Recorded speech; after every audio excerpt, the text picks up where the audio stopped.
I was halfway through turning the ignition when my phone rang. I almost ignored it. It had been a long day, double shift at the warehouse, my back aching, my head pounding. All I wanted was to go home, eat whatever dinner my wife had left on the stove, and collapse into bed. But then I saw the caller ID. Ethan, my 6-year-old son. A knot formed in my chest. He never called me directly, ever. If he wanted something, he usually asked his mom, Laura, to call. The fact that he was calling me, this late, made my hand freeze on the key. I answered. "Hey, buddy," I said, forcing a smile into my voice. "What's wrong?" There was silence. Then I heard his breathing, fast, uneven, like he'd been crying. "Ethan," I said, my heart starting to race, "talk to me." "Dad," he whispered. That whisper chilled me more than any scream ever could. "Don't come home tonight." I frowned. What? Why not? Another pause. I could hear faint noises in the background, voices, maybe a television, maybe something else. He sounded like he was hiding. "I know something about Mom," he said softly, "and you can't come home, not tonight." I laughed nervously. Hey, buddy, what are you talking about? Did you and Mom get into an argument?"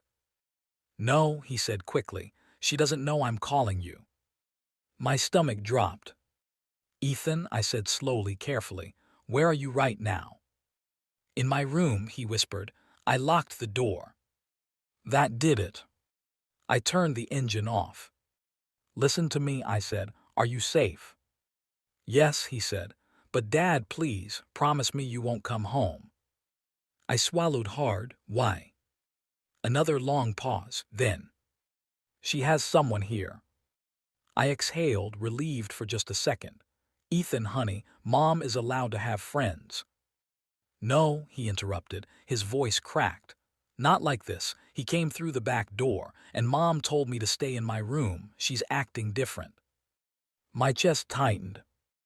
Laura and I had been distant lately, late nights, whispered phone calls, sudden changes in routine. I had suspected something, sure, but hearing it from my child, that was different. "What's his name?" I asked. "I don't know," Ethan said, "but Dad, I heard them talking." "Talking about what?" He hesitated. "About you." The world seemed to tilt. "What did they say?" I asked quietly. "They said tonight was important," he whispered, "and that you wouldn't see it coming." Cold flooded my veins. "Ethan," I said, keeping my voice calm despite the alarm bells screaming in my head, "I need you to stay in your room. Don't open the door for anyone. Do you understand?" "Yes." "Good, I'm going to call Uncle Mark. If anything happens, you call him too, and if you feel unsafe." "I know," he said. "Call 911." I closed my eyes. My 6-year-old knew emergency procedures better than bedtime stories. "Dad," he said softly, "I'm here." "I didn't want to tell you," he whispered, "but I was scared." "I know, buddy," I said, my voice breaking. "You did the right thing." When the call ended, I sat in the car, staring at the dark windshield. My home, the place I thought was safe, suddenly felt like enemy territory. I didn't go home. Instead, I drove to a diner a few miles away and parked where I could see the entrance clearly. My mind raced through every possibility: an affair, a fight, something worse. I called my brother Mark. "Stay where you are," he said after I told him everything. "Do not confront her alone. I'm coming." While I waited, I checked our home security app, something Laura had insisted we install for safety. The living room camera was turned off.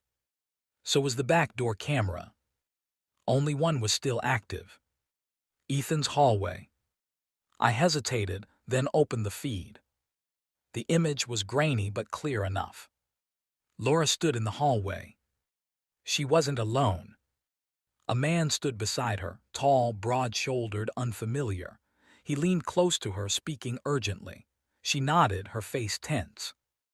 Then she said something that made my blood run cold. He should have been home by now. The man glanced toward the front door. My heart pounded. She said she didn't want the boy involved, he replied. Boy? Not Ethan, not our son. Just the boy. Laura rubbed her temples. I told him not to come back tonight. Maybe he listened. My hands trembled. She knew. She knew Ethan had warned me. The man frowned, and if he did... Laura looked up. Her eyes were hard. Then this ends tonight. Mark arrived 20 minutes later. I showed him the footage. His face went pale. Call the police, he said immediately. I did. Within minutes, officers were dispatched. I stayed in the diner parking lot, watching the app like my life depended on it, because it did. The hallway camera flickered. Laura walked past it, heading toward Ethan's room. I held my breath. She knocked. Ethan, she called sweetly, open the door, honey. My nails dug into my palms. No answer. Ethan, she said again, her tone sharper now. The man appeared behind her. My heart slammed. Then, sirens. Faint at first. Then louder. Laura froze. The man cursed under his breath. What did you do? He snapped. She looked terrified now. I didn't. The sirens grew closer. The man bolted toward the back door. Laura followed.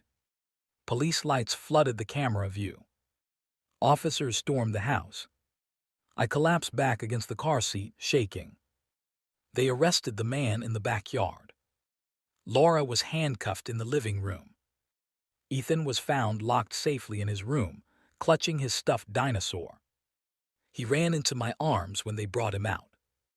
I told you, Dad, he whispered into my chest. I told you not to come home. I held him tighter than I ever had in my life. Later, the truth came out.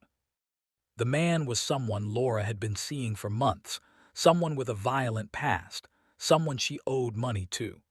They had planned to scare me, to force me to sign over the house insurance and savings. Things had escalated. Dangerously. If I had walked through that door that night.